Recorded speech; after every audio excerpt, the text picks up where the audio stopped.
O poder da nossa mente. Prentice Mulford. Cada pensamento é um tijolo com o qual construímos o nosso destino, para o bem ou para o mal.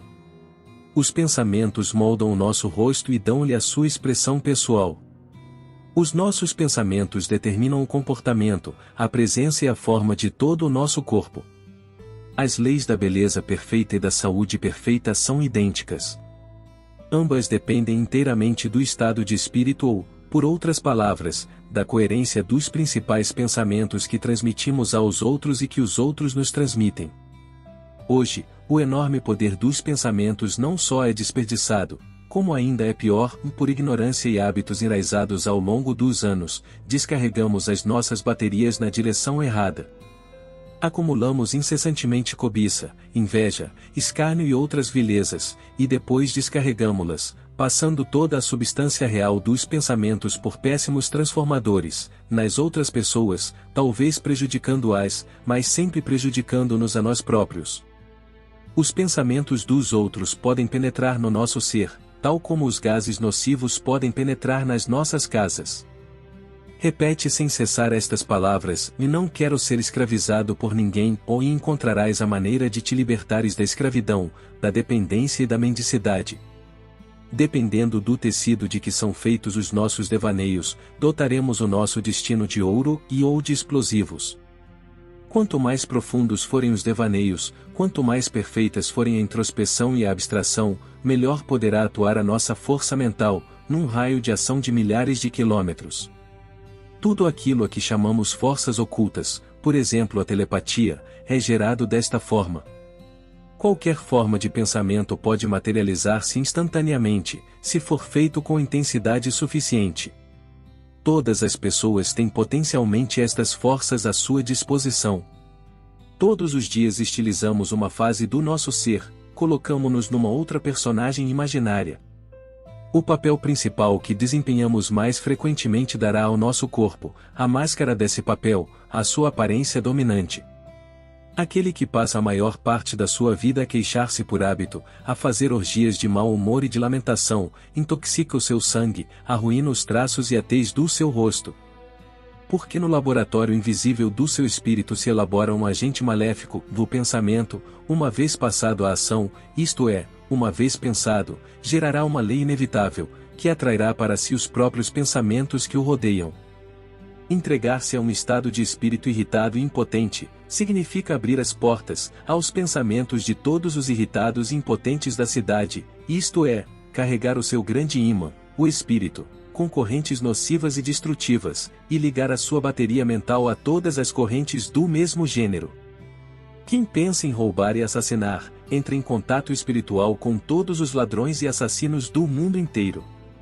Todos acabamos por nos ver como estamos habituados a ver-nos, e não devemos permitir que os outros nos moldem de acordo com os seus pensamentos, ou seja, da forma que lhes é mais confortável.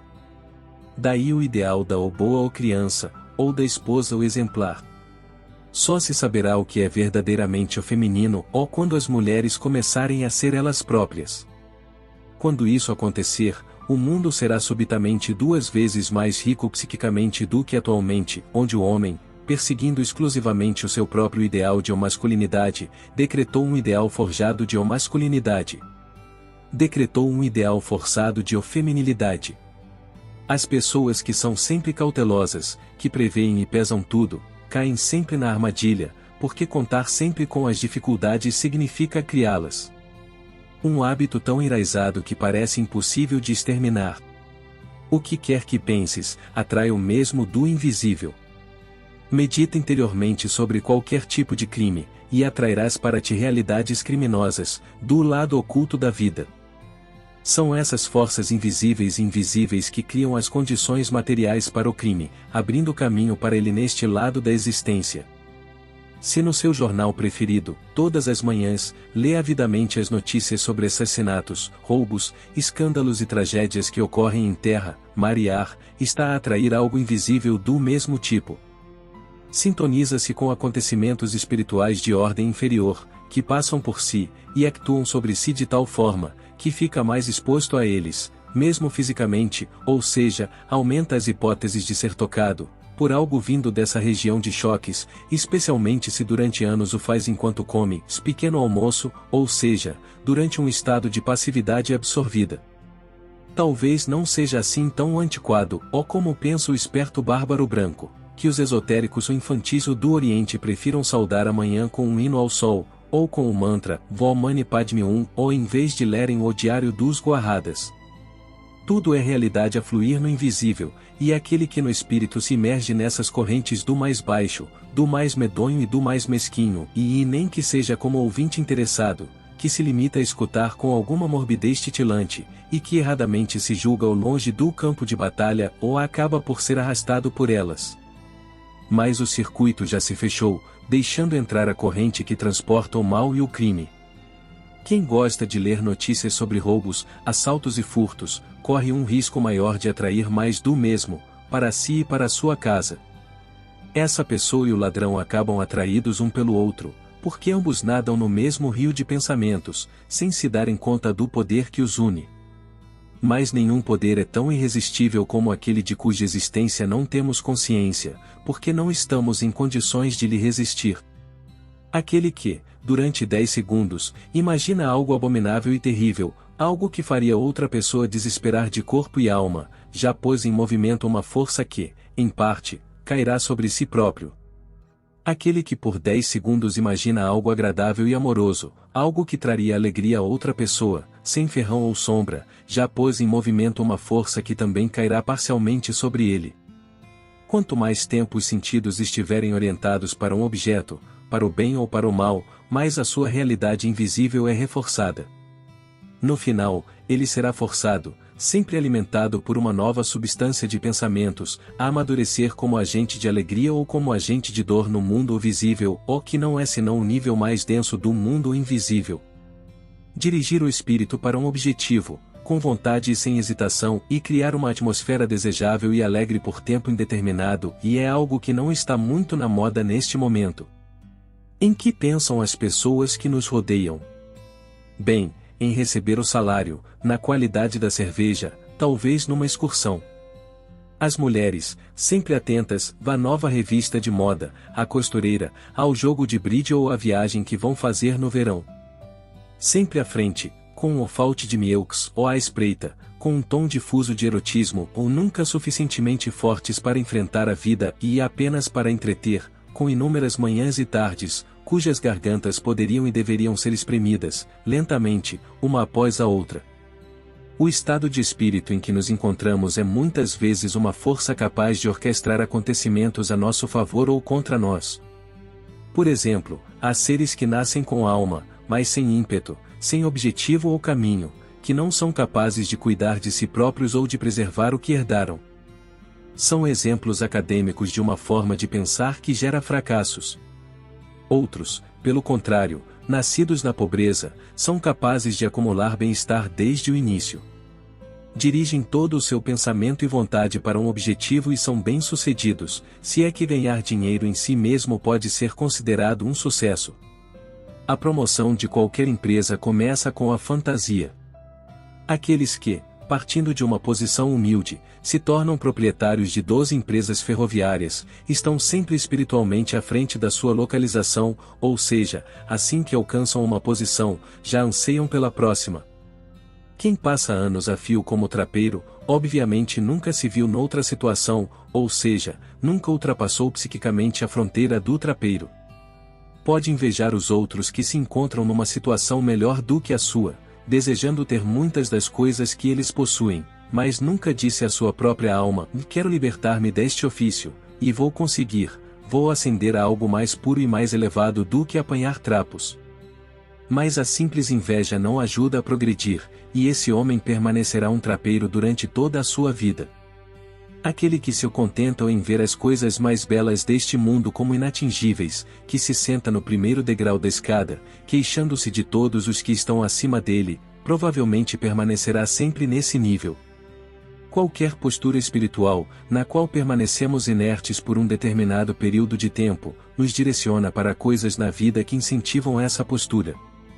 Quem decidiu ter um negócio ou uma empresa, ou desenvolver uma invenção, molda algo a partir de elementos invisíveis, mas tão reais como qualquer máquina de ferro ou de madeira.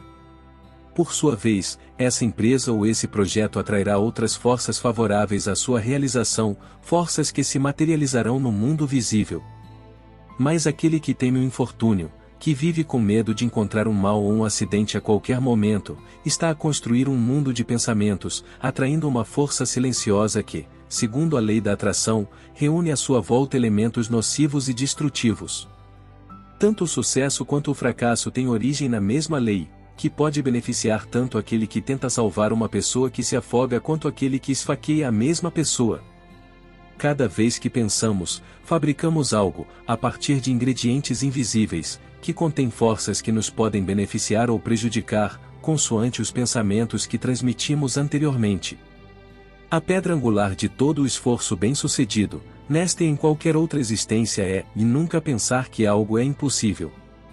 Nunca refutar a priori uma ideia, por mais louca ou rebuscada que possa parecer. Espere primeiro que os seus instintos se reúnam, porque eles nem sempre estão presentes quando precisa deles. Só então, talvez, apareça aquele fino orvalho da madrugada, de que só participarão aqueles que estão sentados na sala de espera do que está para vir.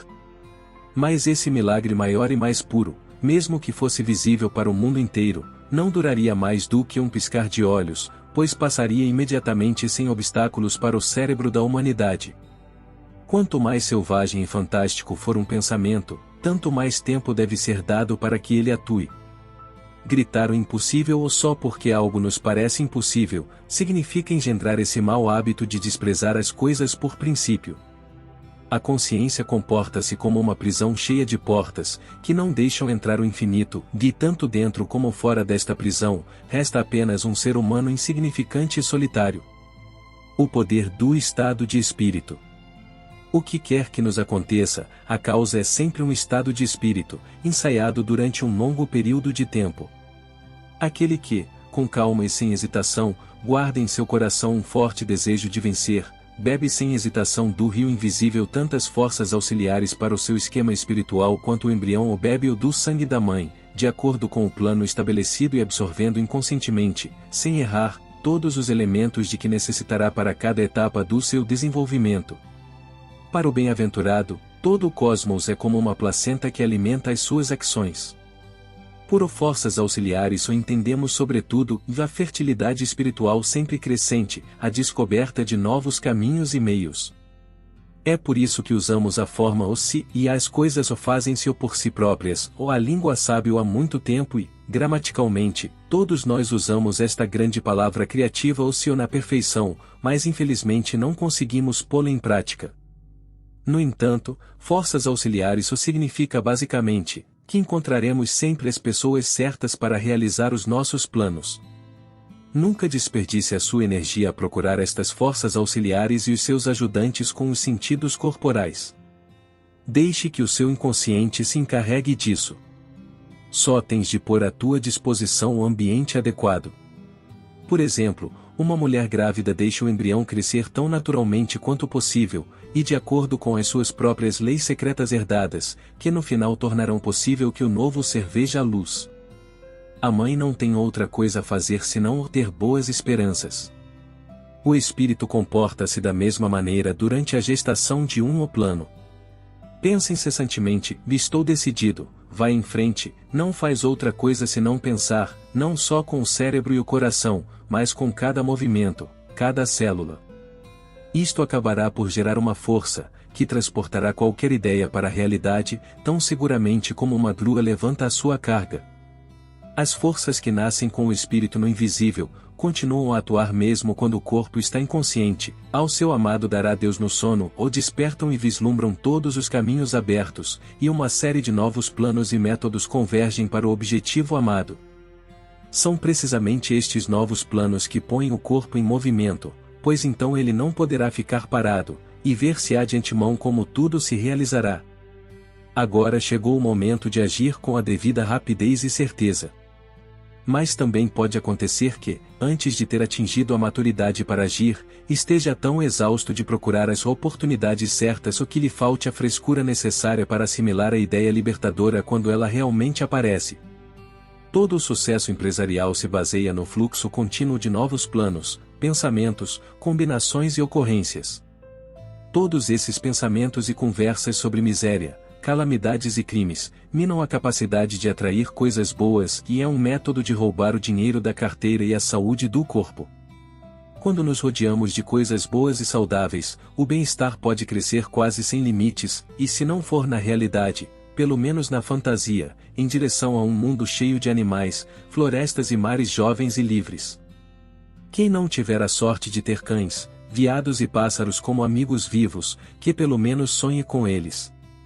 Quem se sentir oprimido e fraco e não puder sair da cidade, que se atire com o seu espírito às tempestades e às marés, ou visite um circo e experimente em primeira mão aquilo de que são capazes os belos cavalos, os ágeis acrobatas e os palhaços. E observem como, nesta atmosfera de diversidade psíquica, as preocupações do público são inconscientemente apagadas dos seus rostos. Aquilo a que chamamos aqui a força motriz do humor ou não é o desejo de objetos materiais, porque o desejo é sempre acompanhado de impaciência e sofrimento, e a impaciência tira o que se deseja ou, pelo menos, atrasa a sua chegada. Quando se pensa, agora mesmo e aqui, quero-o. Estou farto desta eterna espera. Agora ou nunca, estás no caminho errado. Desperdiça as suas forças em disputas e discussões, porque a coisa desejada não chegou até si, e não concentra a sua força no próprio desejo, onde ele tem de atuar, mas na inexistência da coisa desejada, reforçando assim a sua inexistência. Nunca vais demasiado longe no desejo e não deixes que um desejo te parta o coração. Seria como se alguém, com raiva, destruísse o seu carro porque ficou preso na lama, ou melhor usar a força para tirar o carro da lama. No entanto, aquele que conseguiu evitar a destruição do berço do seu desejo, deve ter cuidado para não cometer outro erro, por mais compreensível que pareça, ver-se na situação desejada de forma superficial, como se já tivesse alcançado o objetivo desejado, como se fosse uma imagem, e até uma imagem idealizada, de si próprio.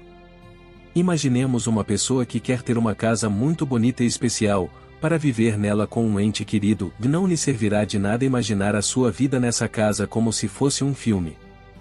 Ele não deve vê-la de fora, como se estivesse a olhar para um espelho, e tem de estar dentro, e dentro do eu desejado, caso contrário será apenas o seu próprio espectador. Expresso em palavras, a verdadeira força interior do espírito, ou seria algo como, que o meu eu puro e alegre, seja complementado por todas estas coisas também. Preciso de ter uma tal casa à minha volta, um tal ente querido, e tê-lo-ei, desde que haja uma vontade, mais sábia do que a minha, que tenha decidido que tudo isto será para o meu bem. Tem de ser um estado que vem do coração, totalmente positivo e ao mesmo tempo doce, solarengo e determinado. Nunca acompanhado de dúvida, irritação ou impaciência. Para manter este estado de espírito correto, não é necessário nem aconselhável ter sempre em mente a coisa desejada.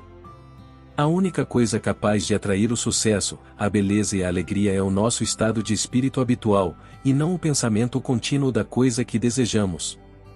Se fores capaz de ancorar este estado de espírito no teu coração, e disseres a ti próprio, interior e calmamente, vou viajar. Verei os mais belos países tropicais, ou então pode esquecer tranquilamente esse desejo durante algum tempo, entreter-se com outras coisas e preparar os seus desejos noutros campos, sem atrasar em nada a força que o levará a fazer essa viagem.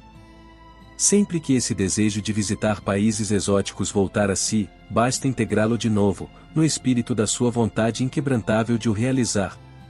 Nada influencia mais o êxito ou o fracasso de um desejo do que o nosso estado de espírito predominante e mais do que o trabalho, a inteligência, a perspicácia ou a aplicação. Cada espírito é uma soma de substância psíquica, recolhida no abismo infinito do tempo, construída a partir das experiências e memórias de inúmeros corpos. Esta substância psíquica atua como um ímã. Tem a capacidade de atrair pensamentos e de os reemitir e, tal como um ímã, de aumentar a sua força através do trabalho. Tal como qualquer peça de ferro pode ser magnetizada por contato, qualquer pessoa, mesmo sem talento, pode atrair forças espirituais para si, tornando-se assim espiritualmente criativa. As correntes às quais uma pessoa se abre determinarão a qualidade da sua carga espiritual. Se a pessoa emana determinação, esperança, alegria, força, fortaleza, justiça, paciência, ordem e precisão, acabará por atrair mais destes elementos de pensamento, presentes no ambiente, do que os elementos que já fazem parte do seu campo de sucesso.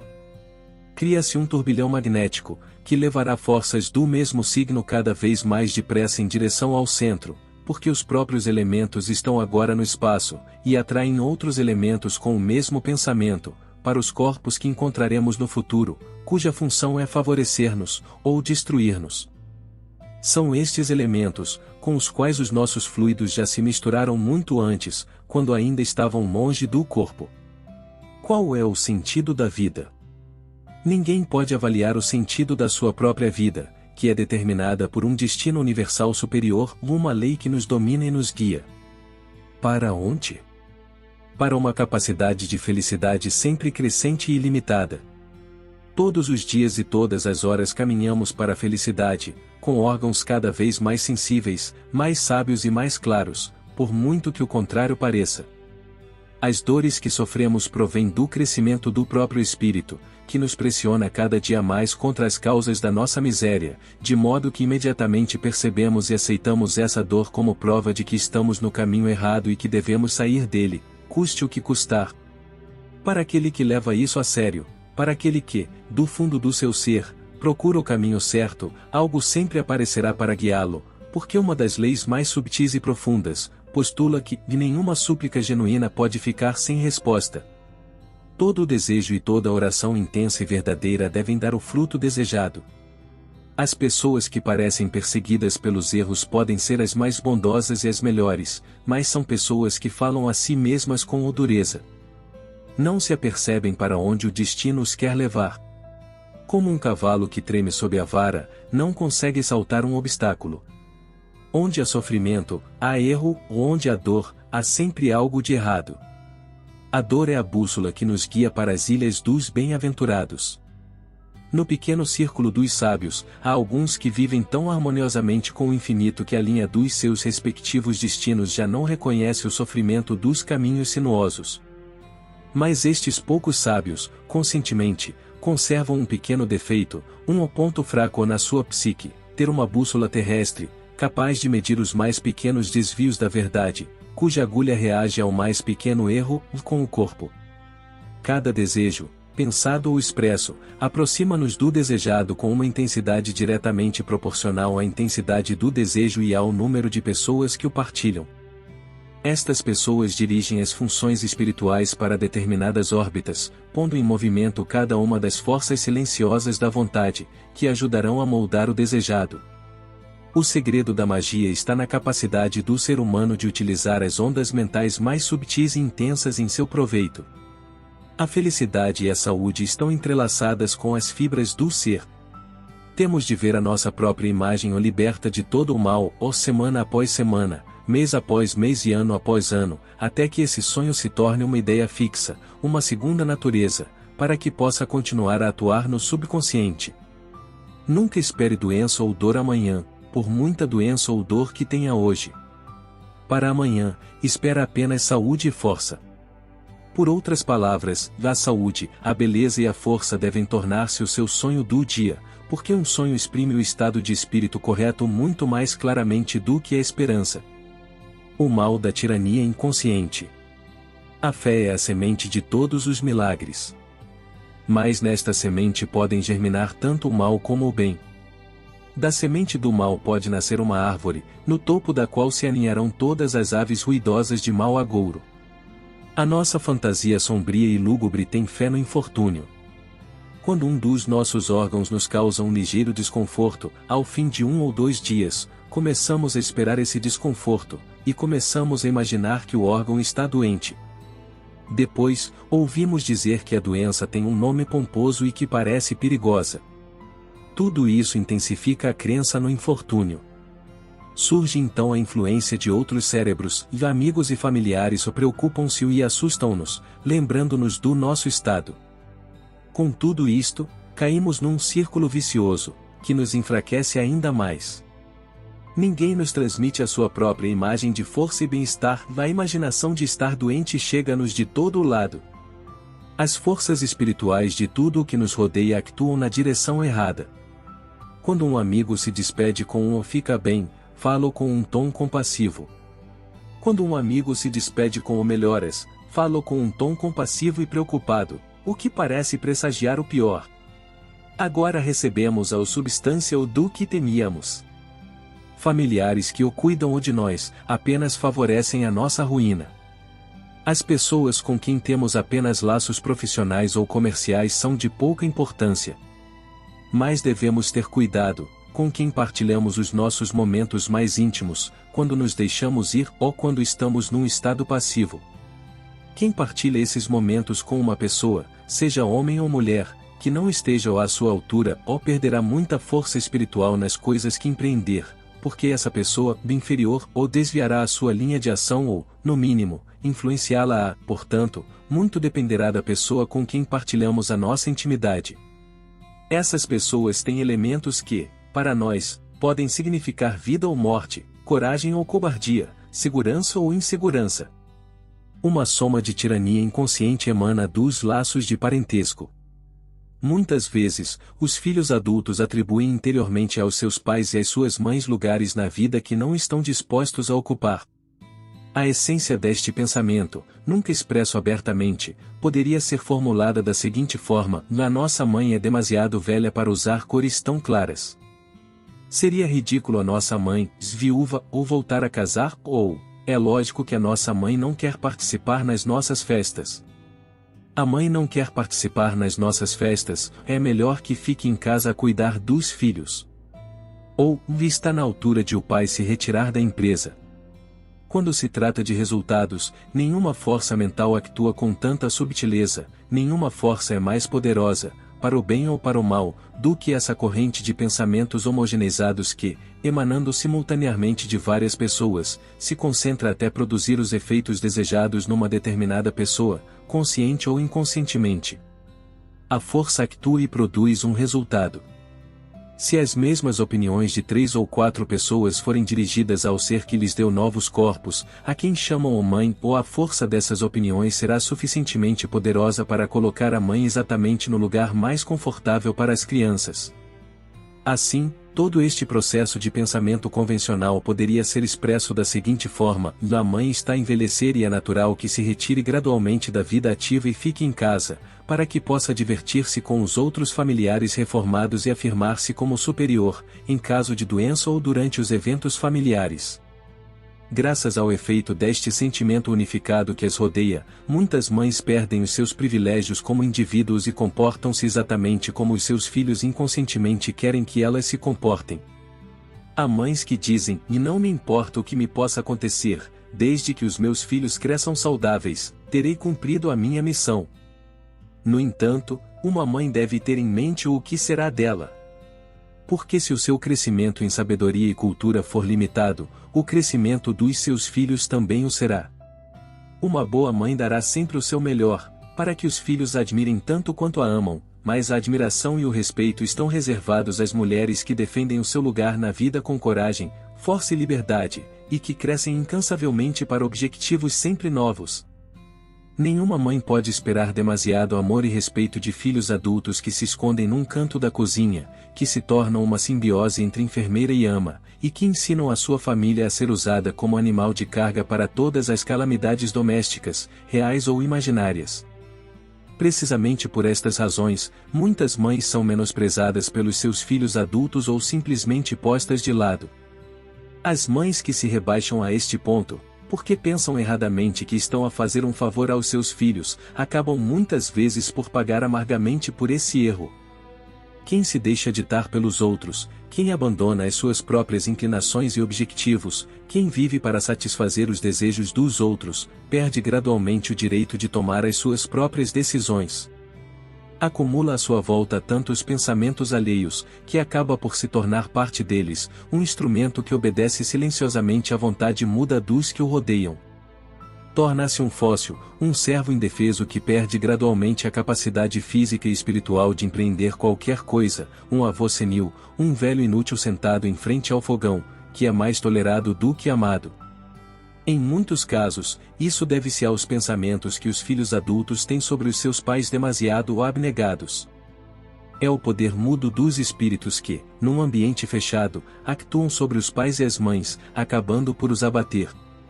Grande parte da deterioração e fraqueza atribuídas à velhice tem sua origem na influência negativa de um grupo de espíritos, que continuamente tentam superar e dominar uns aos outros, consciente ou inconscientemente, pouco importa. Um homem pode conduzir o seu grande empreendimento com ímpeto e alegria, mas os seus filhos homens interferem cada vez mais no empreendimento. Uma força juvenil silenciosa está a conspirar contra a antiga, criando uma força que dificilmente pode ser contrariada por um único indivíduo. É uma pressão intensa, contínua e permanente numa determinada direção. Os seus efeitos são ainda mais eficazes quando o pai não tem consciência da pressão exercida sobre ele, quando não tem consciência da existência desta espécie de força oculta. A única coisa que ele nota é que começa a sentir-se cansado. A velha energia cede, e o homem atribui o facto à velhice que o assola. Passar 10 minutos a discutir com o próprio destino, ou a invejar a felicidade dos outros, gera em nós uma soma de forças, destinadas a minar a nossa própria sorte. Cada pensamento de inveja ou de ódio volta para nós como um bumerangue. Os sentimentos desagradáveis em relação às pessoas que nadam na riqueza são uma perda de tempo, que não só nos trazem infelicidade, como também destroem de antemão a felicidade que poderia ter caído no nosso colo. A maior parte dos doentes prepara espiritualmente o seu leito de enfermidade, trabalhando árdua e penosamente durante anos para o conseguir. Quem espera pelo infortúnio está a clamar por ele, e certamente o terá. Os maus hábitos acumulados durante a vida devem ser cortados pela raiz. A fraqueza gerada pela baixa autoestima. Uma pessoa com baixa autoestima não é tão apreciada pelos outros como uma pessoa que se respeita a si própria. Sem autoestima, ninguém estará disposto a ajudá-lo a melhorar a sua posição. Não haverá um feixe de pensamentos para o aconchegar. Muitas pessoas que se examinam a si próprias chegam à conclusão de que há posições na vida que nunca aceitariam. 9 em cada 10 mulheres que lavam a louça nunca pensariam em ver-se como gerentes da cadeia de hotéis, da qual são agora as mais humildes colaboradoras. No entanto, por vezes, uma pessoa numa situação precária semelhante consegue ascender a uma posição muito mais elevada, e por que se atreveu a pensar nisso? Foi essa força motriz invisível que a levou a atingir esse objetivo. Se perseverarmos, o destino levar-nos a sempre para onde queremos estar espiritualmente. E mesmo que não cheguemos diretamente ao objetivo, pelo menos aproximamo-nos dele, alcançando uma posição que é melhor do que ficar na sarjeta, sem objetivos e ambições. Se pensarmos que algo que oferecemos aos outros tem pouco valor, então estamos a mostrar uma força que faz com que os outros pensem que não tem valor. Se quiser vender diamantes na rua, e a sua aparência e comportamento fizerem com que os outros duvidem da autenticidade dos seus diamantes, 99% dos potenciais compradores pensarão, devido à sugestão dos seus pensamentos, que está a tentar vender-lhes pedaços de vidro polido. E o único comprador que reconheceu que os diamantes são genuínos tentará enganá-lo, apoiando assim as suas próprias dúvidas. Não se dobrem, nunca se sintam rebaixados na presença de ninguém. Caso contrário, derramarás no teu estado de espírito uma torrente de dependência escravizante e abrirás a comporta que deixará entrar a mesma torrente em qualquer acontecimento indigno. Deveis admirar e honrar o talento dos outros, mas sempre de rei para rei, com o desejo puro e profundo de que o mesmo talento seja despertado e nasça em vós. Ensinem os vossos filhos a nunca pensarem que não valem nada. Se eles se habituarem a não ter autoestima, os outros também se habituarão a vê-los como seres inferiores, agora como crianças e mais tarde como adultos. Não há nada mais prejudicial para o indivíduo do que rebaixar-se, e muitas crianças começam a vida enfraquecidas pelo peso da crítica eterna. Ensinem os vossos filhos a sonhar, a acreditar e a ter esperança de que serão bem-sucedidos. Porque a esperança repetida de sucesso cria os motivos certos, os meios certos e o caminho certo para o alcançar. Porque ter de suportar a injustiça é ainda mais condenável do que cometê-la. Hoje, todos nós continuamos a acreditar em muitas mentiras. O erro não se manifesta. Assim, continuamos a viver de acordo com os nossos erros subconscientes, e os sofrimentos emanam desses erros subconscientes. Quando descobrimos erros ocultos em nós próprios, em vez de ficarmos deprimidos, devemos alegrar-nos com isso, tal como o marinheiro se alegra quando descobre a fuga que poderia ter afundado o seu navio. Uma vez reconhecidos, os nossos erros são subjugados à autoconfissão. Se o conseguirmos, e se conseguirmos também vencer o nosso orgulho insensato, responsável pela nossa falta de vontade de procurar a fuga, teremos dado um grande passo no caminho para a felicidade eterna. Ruminar repetidamente sobre os nossos próprios erros é prejudicial para o psiquismo e para a nossa saúde. O verdadeiro alimento do espírito são os pensamentos sempre renovados, as nossas interpretações sempre mutáveis e sempre crescentes de tudo o que se passa dentro de nós e à nossa volta. Aprender a ver as coisas com novos olhos todos os dias, a sobrevoar diariamente os planos, as opiniões e os objetivos que tínhamos estabelecido para o dia que está a terminar, é esse o estado de espírito, através do qual o espírito se torna capaz de receber o pão nosso de cada dia, ó que renova o nosso corpo. O nosso medo estragado favorito. A humanidade inteira não para de ter medo da dor, da morte, de perder o dinheiro ou o amor, e de tudo. Além disso, cada um de nós tem o seu medo preferido, que estraga até a saciedade. Isto estende-se às coisas mais triviais. As ruas estão cheias de pessoas que, se não têm mais nada a temer, têm pelo menos medo de perder o próximo autocarro ou elétrico. Quanto mais sensível é o ser humano, mais sofre com as correntes que o rodeiam, até que aprende, pedindo força no silêncio, a construir à sua volta um muro de pensamentos positivos, sobre o qual se apoiam os mundos dos outros. Cada ser humano tem o seu medo preferido, uma doença de que nunca sofreu, mas que sempre espera, ou qualquer outra coisa cuja perda o afetaria de forma especial. Basta uma pequena coisa ou uma palavra casual para que o seu medo preferido apareça imediatamente na sua consciência, que, após tantos anos de treino, é exposta à tempestade devastadora. Esta corrente vibra virtuosamente, precisamente no acorde da nossa natureza, que faz soar as nossas fraquezas favoritas. Então, o corpo também sofre. Há uma miríade de sintomas diferentes. Fraqueza, falta de apetite, cansaço dos membros, incapacidade de nos concentrarmos nas nossas tarefas profissionais, fuga mental, etc. A capacidade de receber pensamentos pode facilmente tornar-se uma fonte de fraqueza ou uma fonte de força. São precisamente os espíritos sensíveis e muito desenvolvidos que tendem a ter um corpo frágil, porque absorvem inconscientemente muitas ondas nocivas, sem terem noção da sua existência. As relações pessoais com pessoas inadequadas são uma das principais fontes desses males. O organismo feminino, mais fino, está ainda mais exposto às sombras e aos raios mentais que o envolvem. O homem, absorvido pelos seus próprios assuntos, consegue por vezes apoderar-se de uma certa energia positiva, que lhe permite repelir as correntes do medo. As mulheres, pelo contrário, sofrem 1000 vezes mais dentro de casa do que os seus maridos imaginam, e estes nunca deixam de se interrogar como é que as suas mulheres sofrem dessas doenças eternas, das ideias fixas e do nervosismo. Quando estamos irritados, diminuímos a nossa força de atração ou para o bem. Também a diminuímos quando nos sentimos deprimidos, dependentes, nervosos ou confusos. Então, a força atua na direção oposta, para o lado mau. Cobiçar os bens de outrem, por exemplo, encher o cérebro de maquinações sobre a forma de aceder a uma herança, alimentar preocupações ou mesmo inveja e ódio, em relação àqueles que podem estar em melhor posição para receber uma herança, olhar avidamente para quaisquer bens de outros, por exemplo, lisonjear os ricos na esperança de obter lucros, tudo isto encoraja estados mentais que impedem a criação dessa grande força de atração. Eles conduzem a uma torrente de pensamentos mesquinhos e estreitos.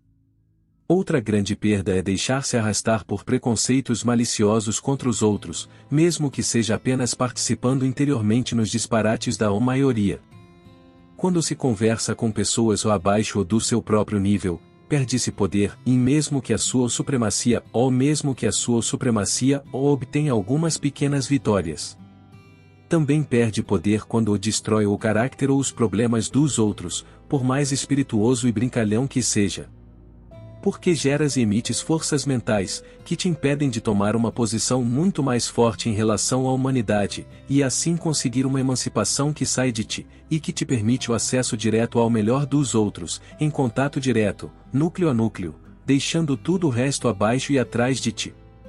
Ignorar, tanto quanto possível, os pensamentos da humanidade, falar o menos possível sobre ela e com ela.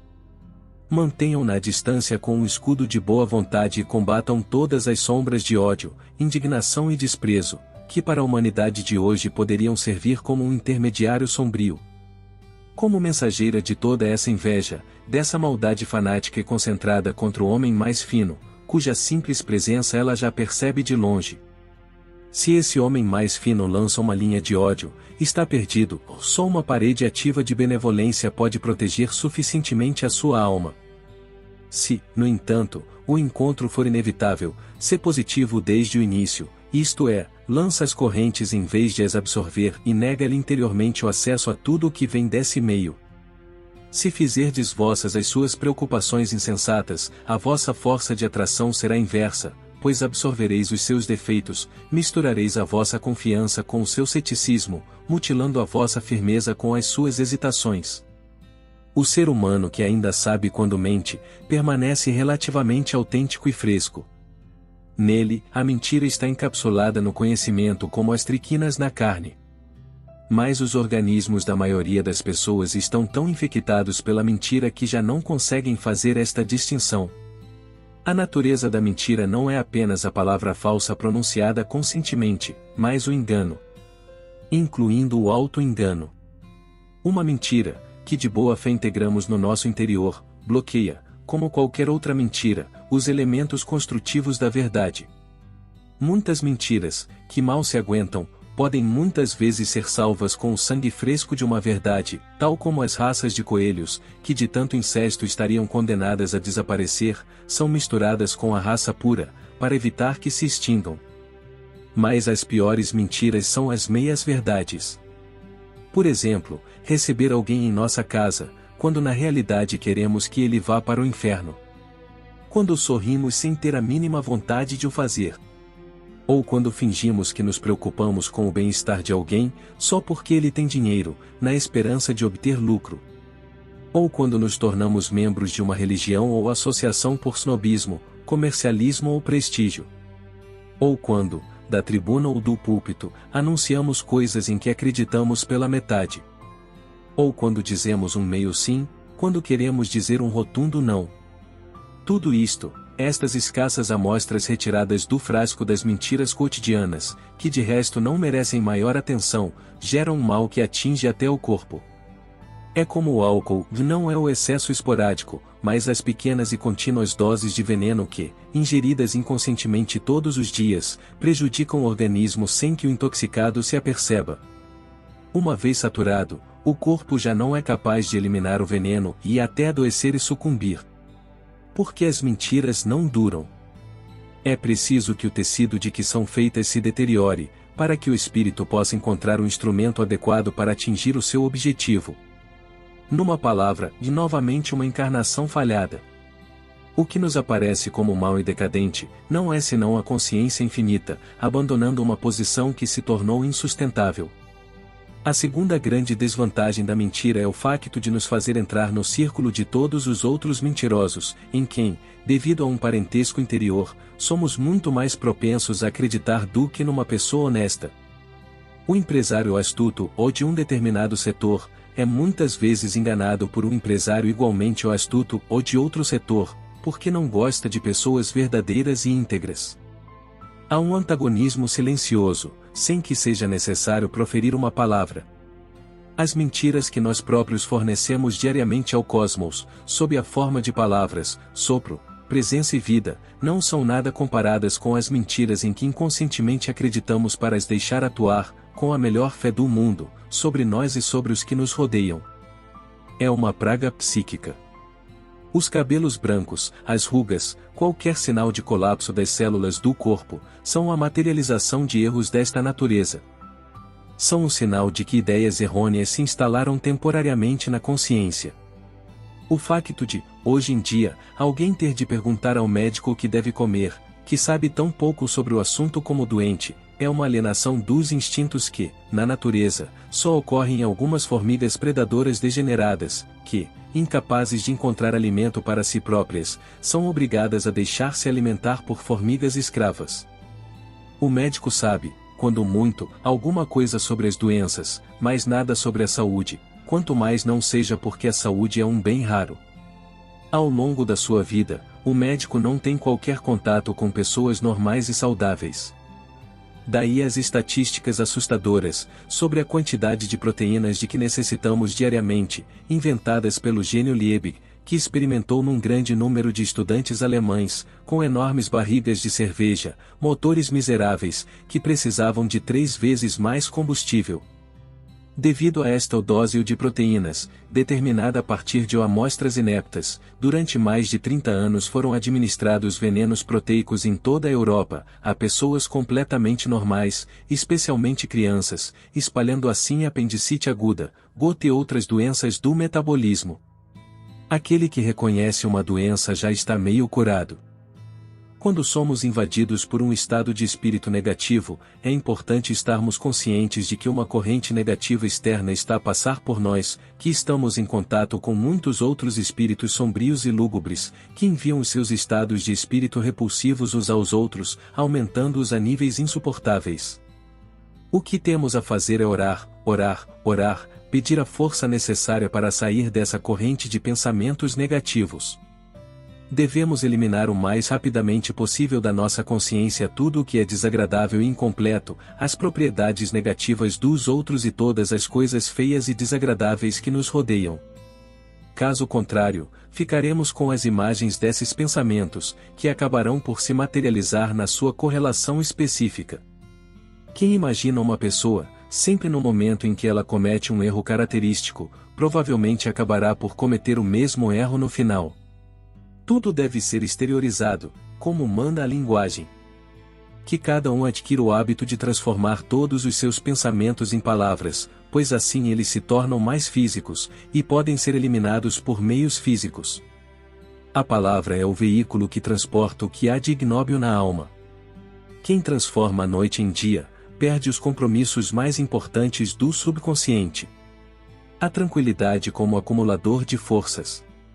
Em todo o reino da natureza, os períodos de atividade são seguidos de períodos de absoluta tranquilidade. A circulação das plantas repousa durante o inverno, e os animais limitam-se a comer e a dormir. Até a terra descansa, à espera de novas sementes. Se, de tempos a tempos, o ser humano fosse capaz de se entregar a esta perfeita passividade, aquele que é capaz de absorver mais do poder oculto do sol, resplandeceria num renascimento espiritual e corporal. Nele despertariam sentidos e forças, cuja existência ainda hoje muitos negam veementemente. Graças à sua vida tranquila e interiorizada, os orientais, os povos do Oriente, alcançaram, até certo ponto, mais poder sobre esses novos sentidos do que nós. É certo que não possuem a força e o domínio do conquistador, a Índia está submetida à Inglaterra. Mas acabam por conquistar a cultura ocidental, tão exteriorizada. Já estamos prostrados aos pés da Índia, aprendendo a nossa primeira lição, o alfabeto dessas leis e forças que os nossos sábios desconhecem. Que forças são essas? De onde vêm? Como se desenvolveram? Do poder dos espíritos silenciosos, harmoniosamente orientados para um objetivo, durante milhares de anos. Mas nós alimentamos a superstição de que somos incapazes de fazer qualquer coisa sem pressa, nervosismo e fadiga. A natureza precisa de repouso para empreender a obra de regeneração. Esta lei, que atua nas formas de vida mais primitivas, é igualmente válida para as formas superiores. Na vida de qualquer pessoa, há períodos durante os quais todas as suas forças e órgãos apresentam um certo cansaço, sinal de que estamos a passar por um processo de transformação. A natureza coloca-nos em odoca seca. Se seguíssemos estas leis, em algumas semanas ou meses, sairíamos desses períodos regenerados de corpo e alma. Porque a natureza não nos pede nada a não ser que fiquemos calados, enquanto ela efetua o seu trabalho de regeneração. Das pessoas que estão a meio da vida, dizemos que atingiram, ou mesmo ultrapassaram, a sua vitalidade e força máximas, e que depois disso, por razões naturais, irão murchar ou apodrecer como folhas. De acordo com a lei espiritual, esta fé inabalável no envelhecimento tornar-nos-á necessariamente velhos. Esta mudança no auge da vida significa apenas que o nosso corpo quer regenerar-se, renascer. Esta recriação exige uma tranquilidade absoluta, porque o nosso ego altamente espiritualizado está a trabalhar para realizar esta mudança. Durante este período, não devemos esforçar-nos demasiado, como na primeira infância. Mas, regra geral, negamos à natureza este descanso, obrigando o nosso organismo exausto a fazer esforços para os quais não está preparado durante este período. Enquanto a natureza tenta dar-nos a luz de novo para nos tornar mais fortes, nós não lhe permitimos fazê-lo e destruímos-nos a nós próprios. Na maioria dos casos, o ser humano não consegue dar a si próprio a tranquilidade de que necessita. Tem de andar de um lado para o outro, trabalhar ano após ano para assegurar a sua existência.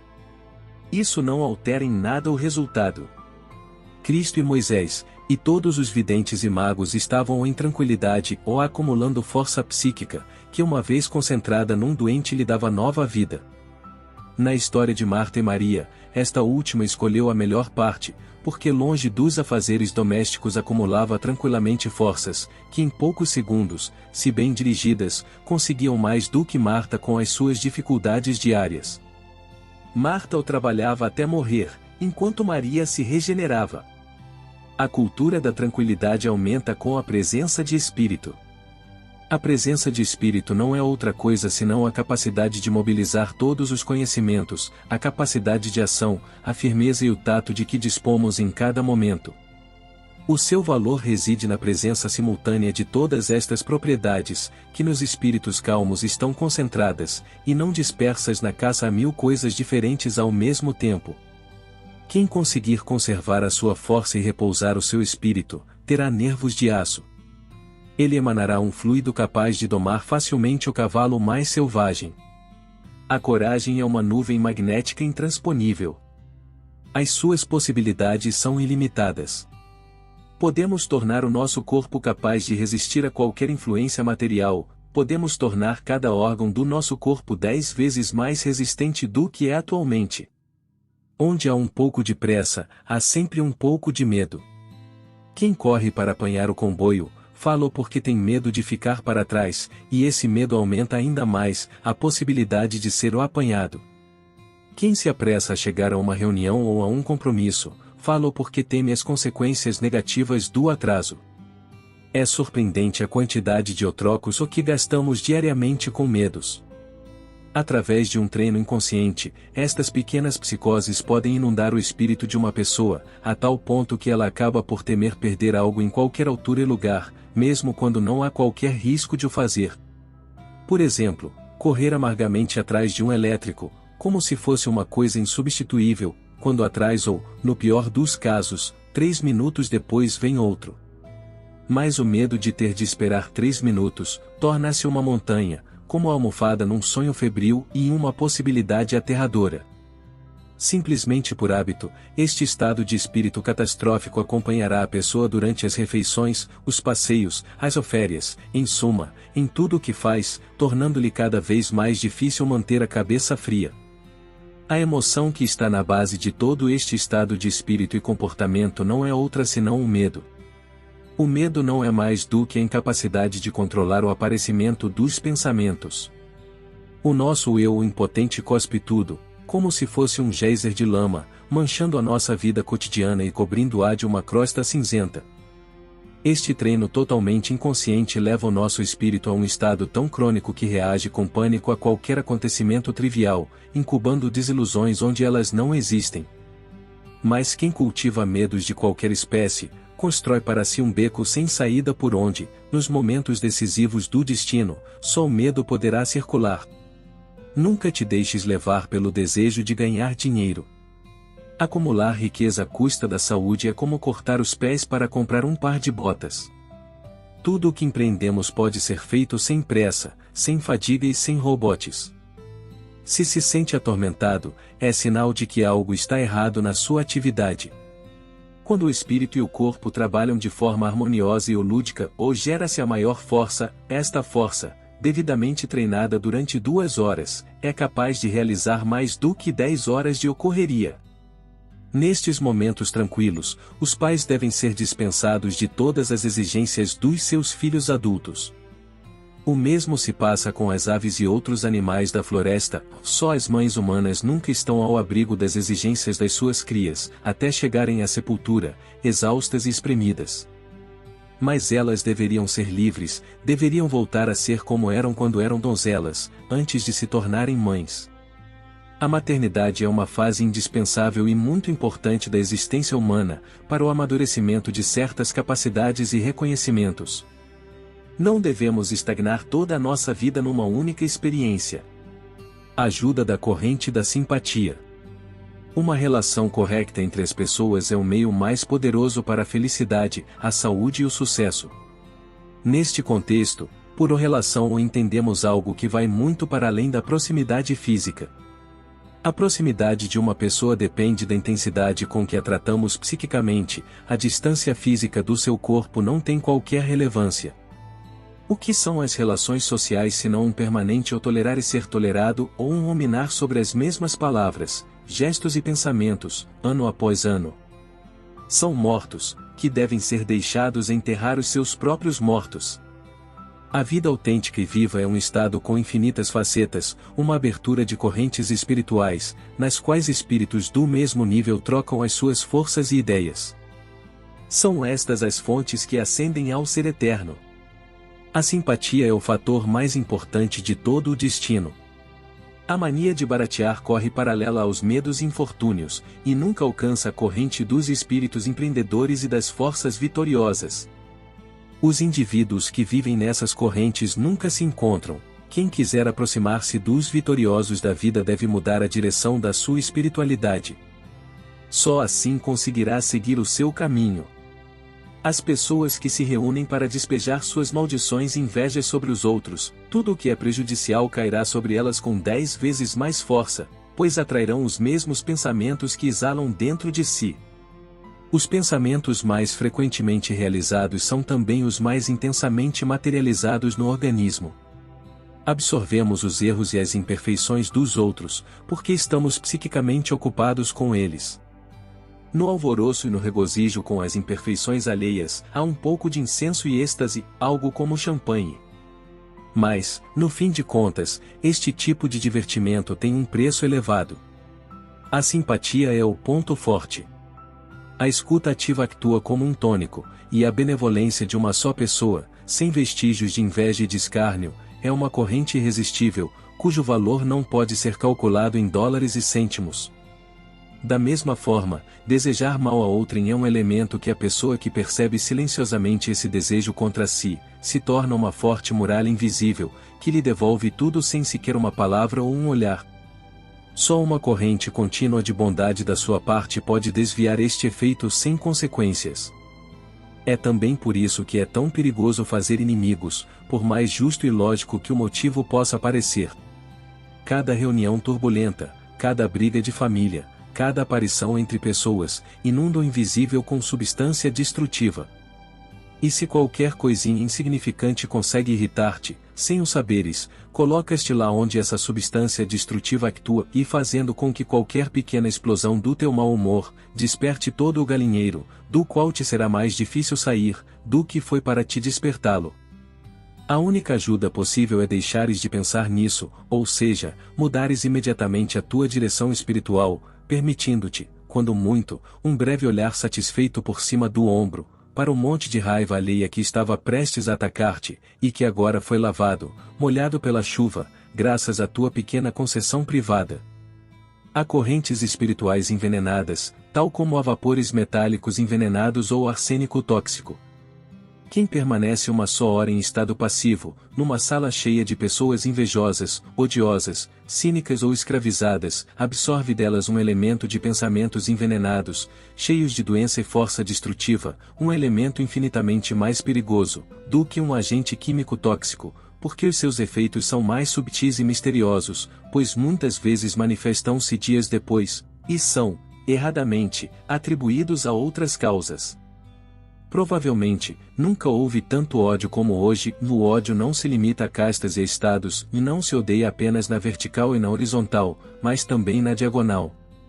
Os povos odeiam-se ou patrioticamente, ou de partido para partido, e pelo meio circulam, como pequenas varizes no corpo da humanidade, os inúmeros ódios privados, de coração para coração.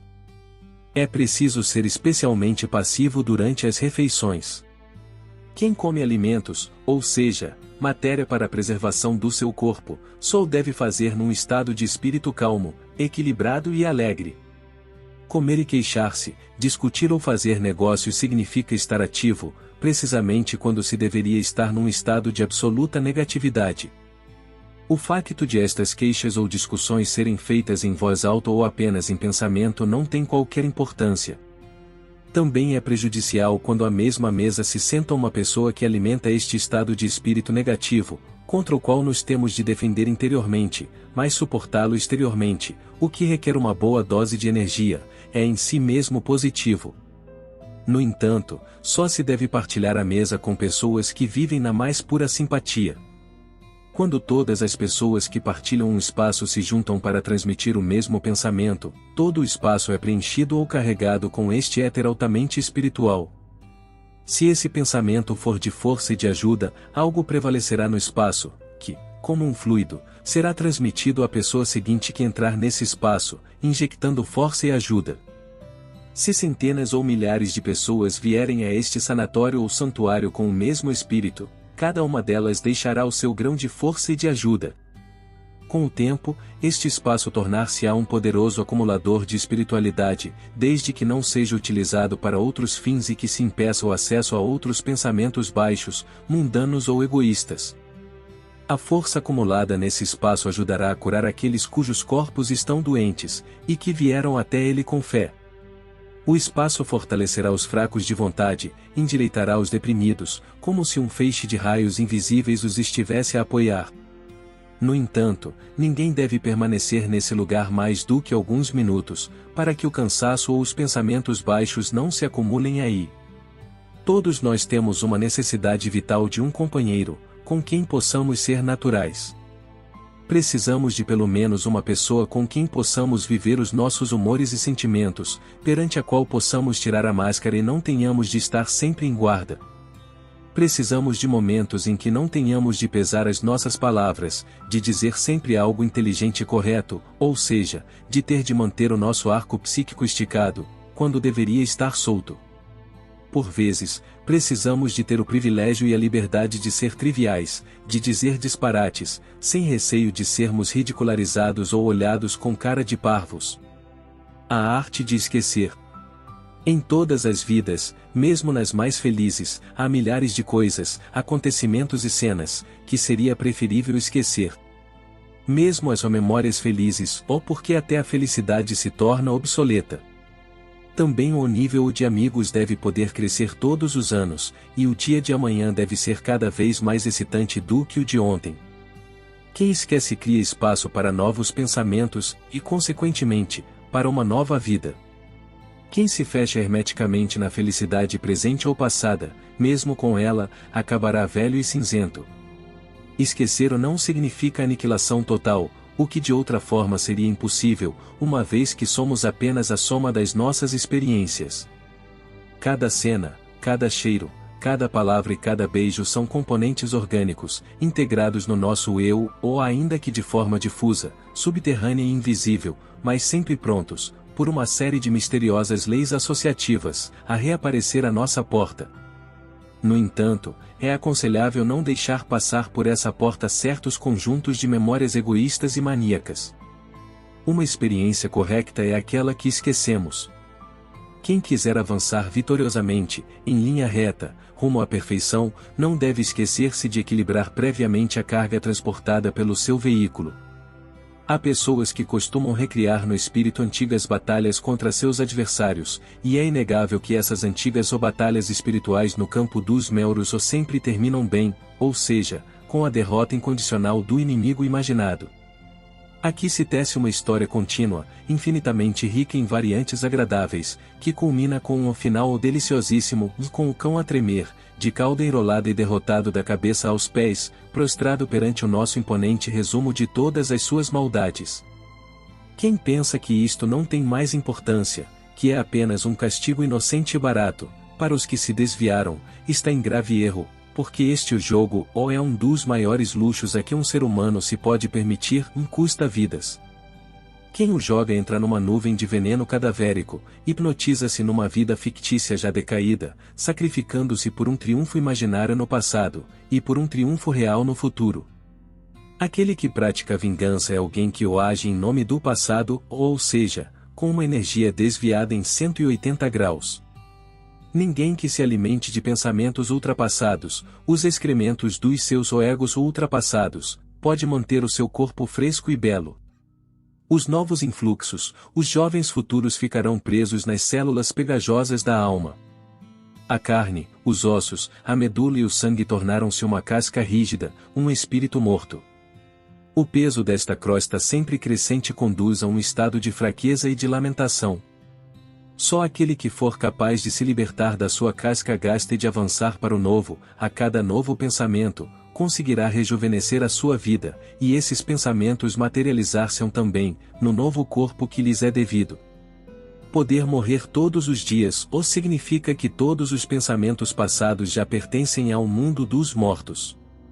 Os espíritos que crescem com saúde, ao fim de cada dia, estão a desfazer-se para sempre de uma parte de si mesmos e simplesmente viveram ao máximo. Continuar a utilizar os pensamentos do passado é prejudicial. A substância psíquica tem de ser expulsa, tal como a epiderme se livra diariamente de inúmeras células, caso contrário, a respiração, a circulação, a nutrição e tudo o resto na pele sofreriam.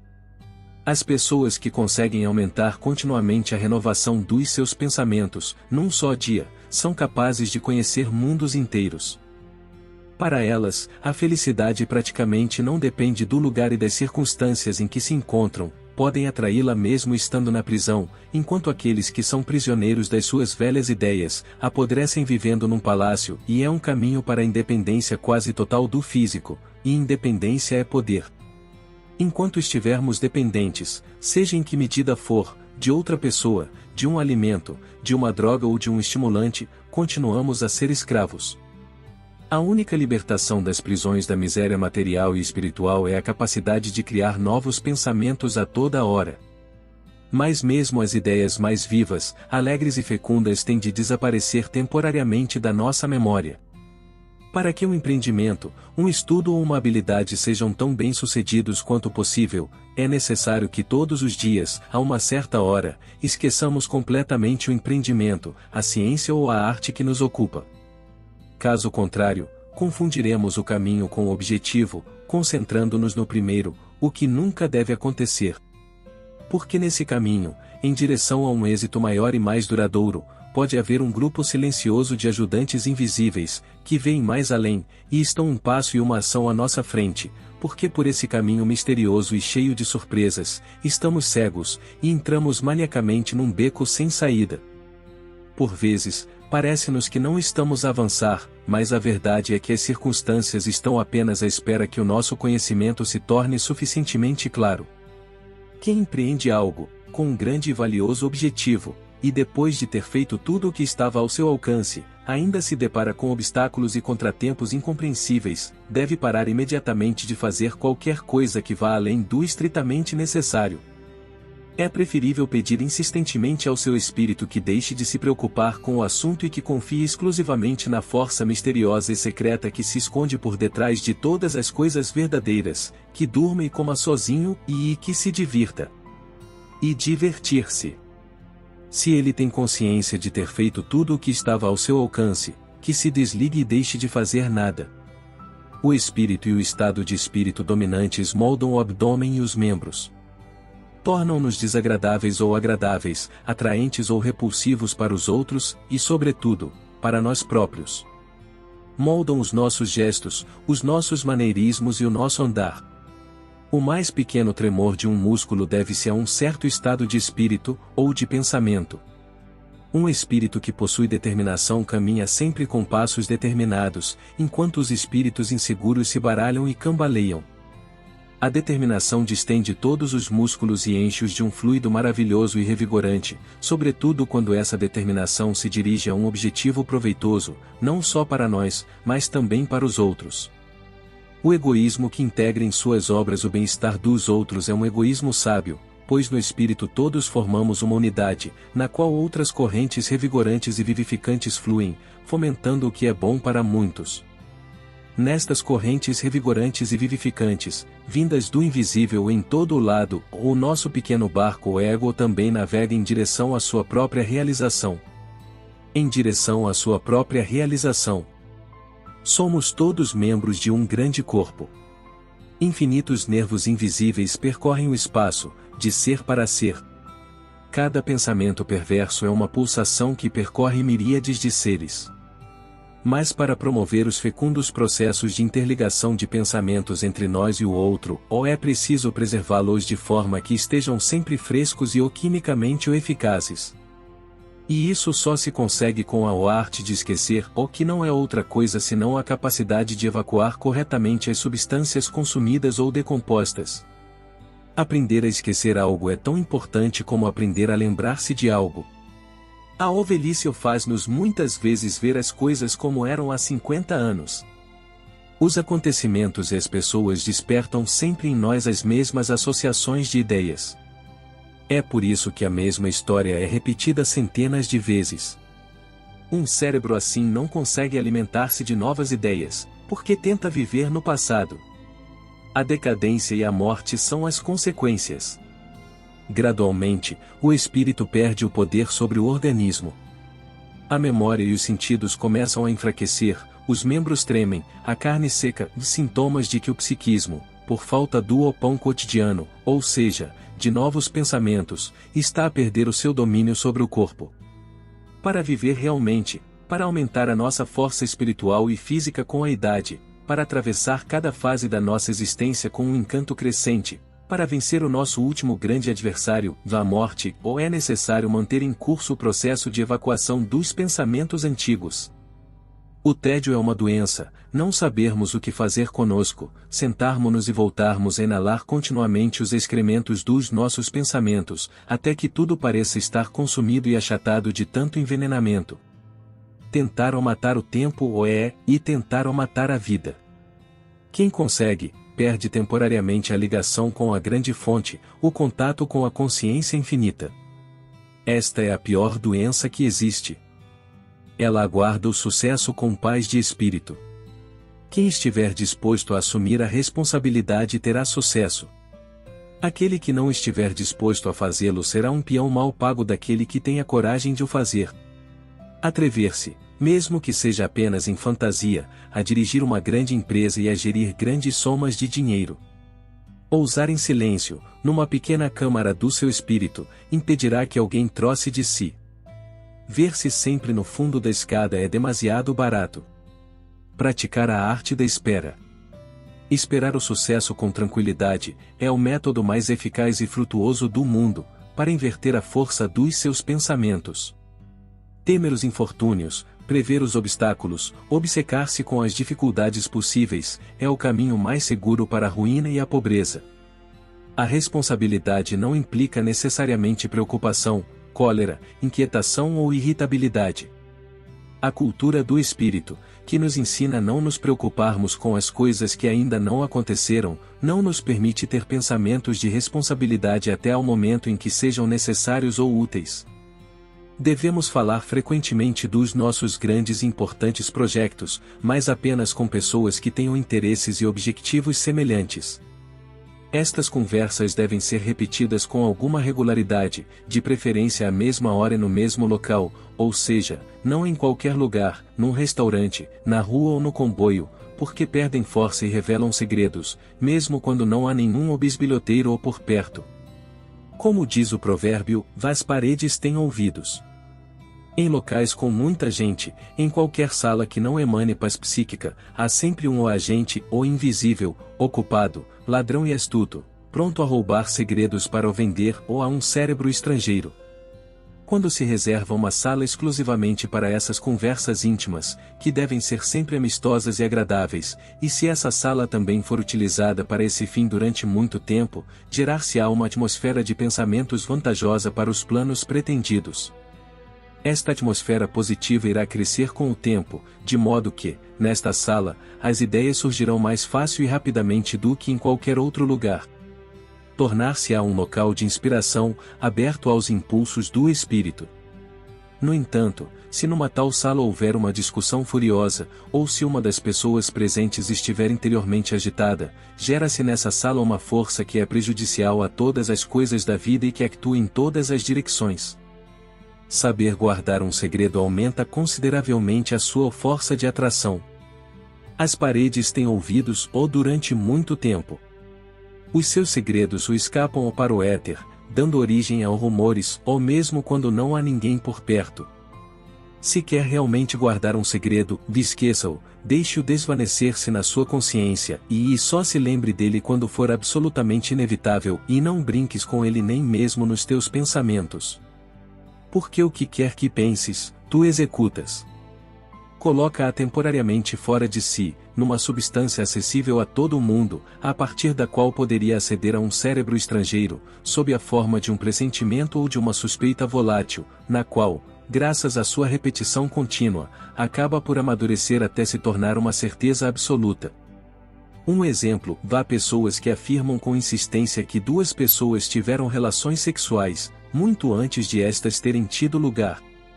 Todos os grandes sucessos foram mantidos em segredo, ou caso contrário, teriam despertado a inveja, consciente ou inconsciente, que, uma vez vislumbrada a direção, emprega as suas forças para o impedir. Milhares de pessoas tiveram a sua sorte interrompida por o falarem abertamente, ou num momento ou local inoportuno. Se não sabe como proceder numa determinada situação, empresa ou negócio, espere. Deixe de pensar no assunto. Isso só reforçará a sua vontade e o seu objetivo. Desta forma, só irá recolher e armazenar as forças que vêm de todo o lado. Elas podem vir sob a forma de ocorrência, inspiração, coincidência ou oportunidade. Durante esta espera, não para, antes pelo contrário, vai suas aspirações conduzi-lo mentalmente para a ocorrência, para a oportunidade de que necessita. Anexo, algumas máximas de Prentice Mulford. Ser-lhe-á dado na medida em que tiver dado. Nunca ensine o seu filho a desprezar-se a si próprio.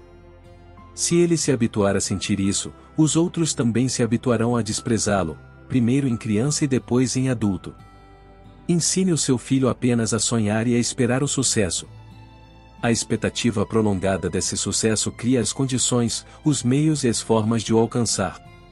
Pouco importa com quem nos relacionamos a nível profissional ou empresarial, mas devemos ser cautelosos antes de partilhar as nossas horas de lazer com certas pessoas.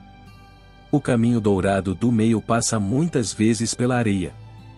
Os familiares que gostam de nós, muitas vezes trabalham para nossa ruína.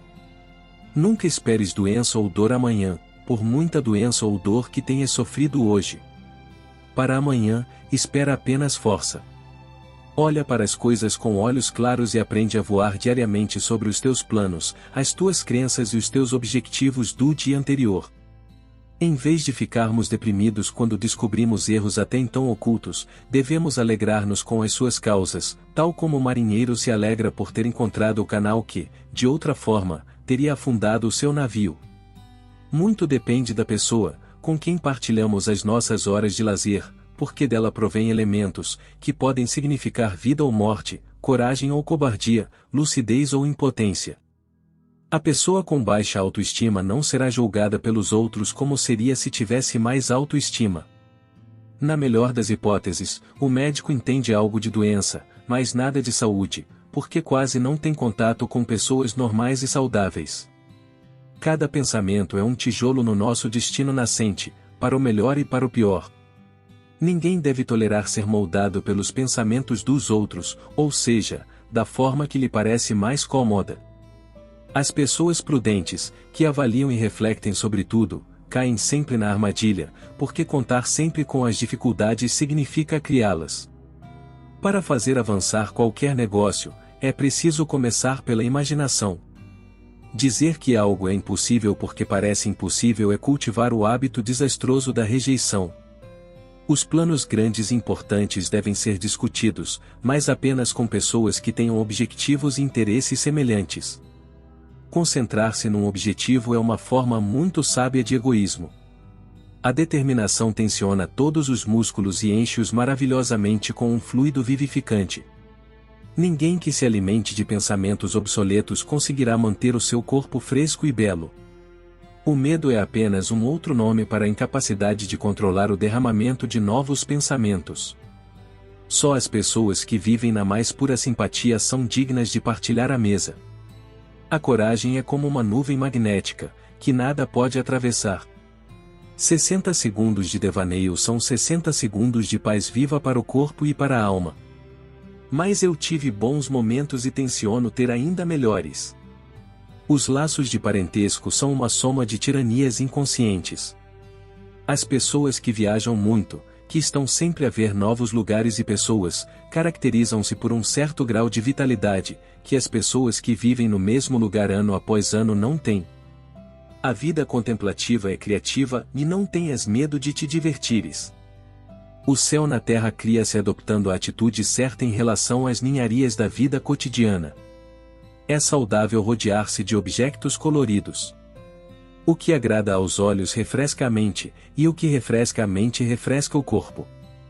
Quando pensares em coisas brilhantes, atrairás coisas brilhantes para ti. Qualquer pensamento de inveja ou ódio voltará para si como um bumerangue.